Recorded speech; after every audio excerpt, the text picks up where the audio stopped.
O candomblé, como você vê no Brasil, na Bahia, né? Você vê, né, a origem do que nós temos aqui. Mas esse jeito de cultuar orixá, de cultuar vodum, de cultuar inquice, e também juntando, né, as entidades dos caboclos, né, não só na Umbanda, no candomblé de Angola também, a gente cultua a ancestralidade indígena, isso é bem brasileiro, e essa é uma construção nossa, não é?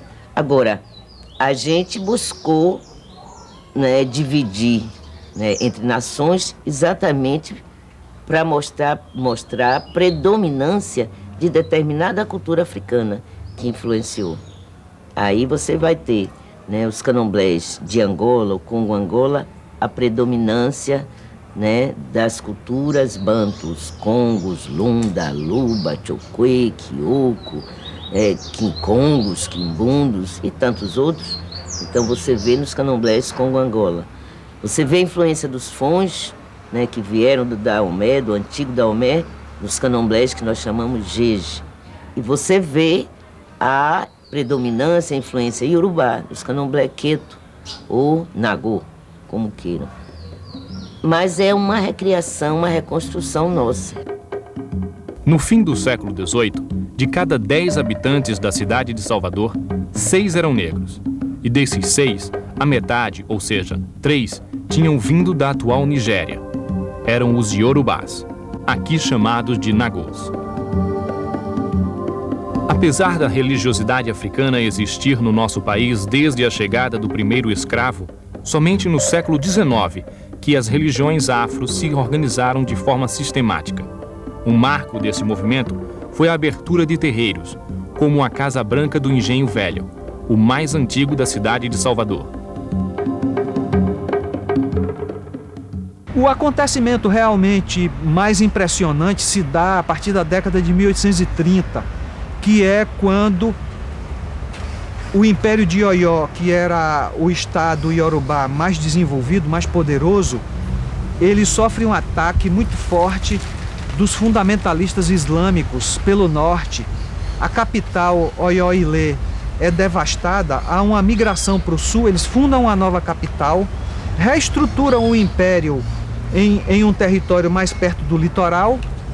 E como já existia uma comunidade nagô-iorubá muito importante aqui na Bahia, eles mandam pessoas do primeiro escalão do Império de Oió para reorganizar também a comunidade aqui na Bahia. Então, ou seja, nós temos ao mesmo tempo uma reestruturação do país iorubá lá e ao mesmo tempo aqui na Bahia também fazendo parte dessa reestruturação. É aí nesse momento que chega Ianassô, que é considerada a fundadora da Casa Branca. O nome da Casa Branca é Ilê Axé Ianassô Oká. Então ela chega com a tarefa de reestruturar aquele conjunto de cultos dispersos que estavam ali na Barroquinha. É nesse momento aí que se dá a criação, a organização do xirê de todos os orixás do país iorubá, não é? Com a criação de uma ordem de entrada, com uma ordem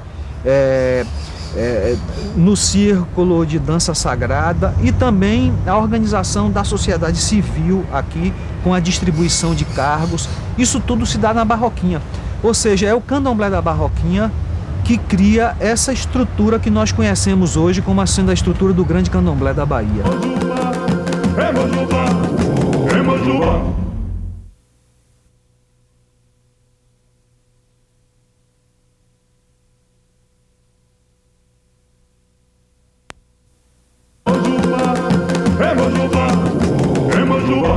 Os nagôs chegaram já mais numa segunda fase, mas eles trouxeram também uma contribuição enorme, porque eram reinos inteiros que chegavam aqui. Reis, rainhas, princesas, e eles traziam suas religiões, seus símbolos, suas divindades, seus mitos. E tudo isso ficou tão forte, e não posso negar, eu sou de tradição iorubana, nagô, queto, mas existe muito fortemente no Brasil uma presença de Angola, uma presença do Jeje, e segundo os lugares de onde vieram as pessoas que implantaram a religiosidade africana aqui, nós chamamos de nações. Então, nós temos a nação Yorubá, que é Nagô-Queto, temos a nação Jeje, temos a nação Angola. E é um erro, é um equívoco, quando se fala em Bahia e só se fala no Yorubá, porque existe uma iorubanização de Salvador e da Bahia. É um erro, porque o povo que veio, né, os Yorubás, eles chegaram depois, quer dizer, e antes? Quando chegaram aqui, não tinha negro na Bahia? Claro que tinha. O Recôncavo está aí para nos dizer, não é? A zona rural está aí para nos dizer. Você encontra tantos sinais da presença banto, muita coisa que é banto. Talvez hoje a gente nem identifique enquanto banto.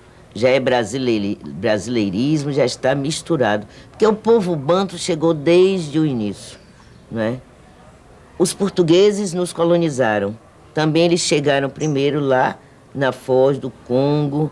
E ainda que os negros, os africanos escravizados, saíssem lá do porto, lá de Daomé, mas eles eram tirados em grande massa daquela região, o que era o antigo Reino do Congo, que incluía também o que é hoje o país Angola. Então, essa leva de negros ia para lá, de lá vinha para cá. Então, desde o início do tráfico de africanos até o final, entraram negros bantos no Brasil. E aí, eles forjaram, juntamente com indígenas, com portugueses, forjaram essa nossa cultura, né? E essa formação do povo brasileiro. Hoje em dia a gente vê dentro de casas de candomblés de origem iorubá, com voduns, que são divindades fões, povos com algumas semelhanças e adquirindo alguns elementos da tradição banto, como o culto ao caboclo. Então, assim, eu acho que nós somos, originalmente, tradição religiosa afro-brasileira. Nós temos uma matriz africana, mas não somos africanos. Eu acho que o grande valor desse sincretismo é resgatar isso tudo hoje em dia. O sincretismo do Brasil, essa mistura, que é essa salada brasileira, que eu acho que isso é super importante. Eu acho que a gente cada dia mais está conhecendo um pouco mais a África, mas eu acho que a gente também tem que estar conhecendo um pouco os nossos valores brasileiros. O que formou esse povo, que é o negro, é o índio, né, os vários povos africanos, e uma coisa que eu gosto muito, quando se fala e que pouco se percebe de um trabalho de Ney Lopes, o que é você ser brasileiro puramente, você falar moleque, bunda, e por aí vai, cochicho, zanga, são palavras de origem banto e que nós falamos comumente. Isso é sincretismo, entendeu? Então eu acho que a gente tem que estar valorizando cada vez mais essa identidade brasileira. E essa religiosidade dos bantos tem também um aspecto que é profundamente importante enfatizar, porque ela deriva muito também do contato dos povos bantos de Angola, Congo, Moçambique, com os primitivos habitantes da terra, né? Pelo fato de serem preferencialmente os escravos rurais, esses provenientes do território do território banto da África, né? Eram prioritariamente escravos rurais. Então, essa ruralidade fez com que essa vertente, esse contingente de africanos, fosse o que mais contato teve com os primitivos habitantes da terra, com os indígenas. Certamente trocaram experiência no campo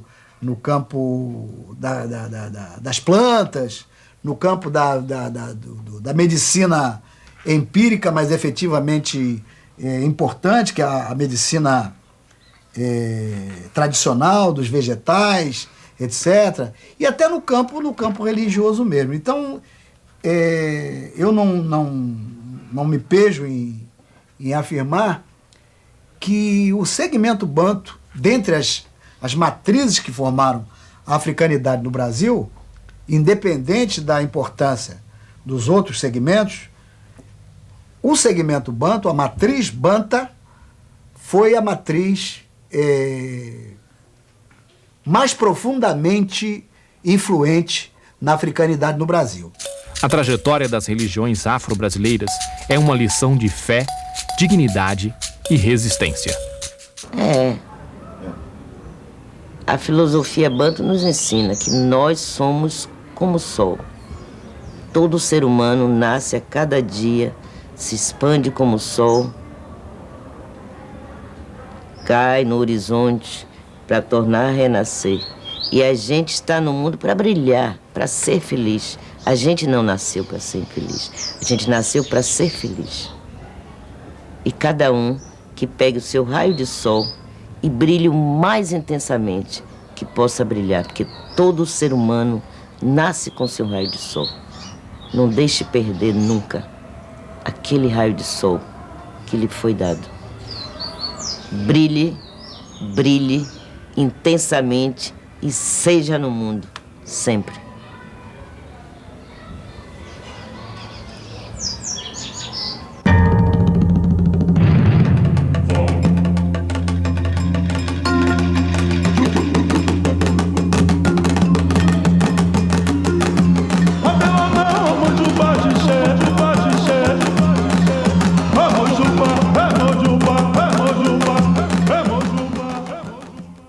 Uma parceria. Petrobras, CEPIR, Cidan, TV Globo, Canal Futura.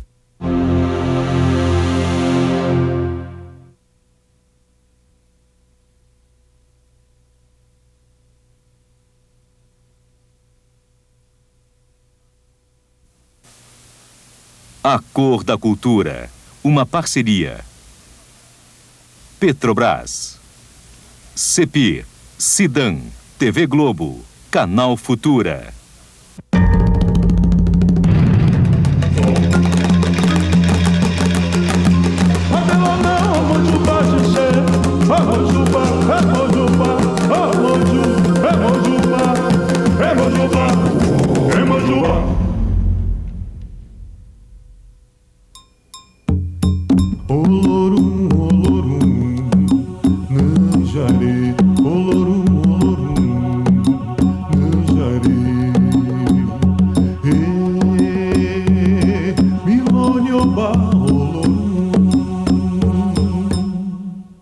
Quando Olorum, Senhor do Infinito, criou o universo com seu hálito sagrado, criou juntos seres imateriais para povoá-lo.